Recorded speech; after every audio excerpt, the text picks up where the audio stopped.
యువత వారి తల్లిదండ్రులు గర్వించిన దేశం కోసం పనిచేయాలని బీజేపీ రాష్ట్ర అధ్యక్షుడు కేంద్ర మంత్రి కిషన్ రెడ్డి అన్నారు. సికింద్రాబాద్ బోయిగూడ రైలు కళారంగంలో జరిగిన 7వ రోజ్గార్ మేళా కార్యక్రమానికి కిషన్ రెడ్డి ముఖ్య అతిథిగా హాజరయ్యారు.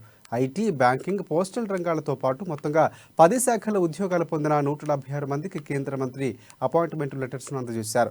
7వ రోజ్గార్ మేళాతో కలుపుకొని దేశవ్యాప్తంగా 5 లక్షలకు పైగా యువతకు అపాయింట్మెంట్ లెటర్లు అందజేసినట్లు తెలిపారు. స్వాతంత్ర్యం వచ్చిన తర్వాత ఏకకాలంలో ఇంత పెద్ద మొత్తంలో ఉద్యోగాల భర్తీ చేపట్టడం ఇదే తొలిసారి అని కిషన్ రెడ్డి పేర్కొన్నారు. యువత మేధస్సు ద్వారా రానున్న రోజుల్లో ప్రపంచాన్ని శాసించేలా భారత్ తయారు కానుందని ఆశాభావాన్ని వ్యక్తం చేశారు. 22 అక్టోబర్ 2022న దీపావళి కానుకగా రోజ్గార్ మేళాను ప్రధానమంత్రి నరేంద్ర మోదీ ప్రారంభించారని ఆయన తెలిపారు. నైపుణ్య అభివృద్ధి ద్వారా 1,25,00,000 మందికి స్కిల్స్ అందించినట్లు చెప్పారు.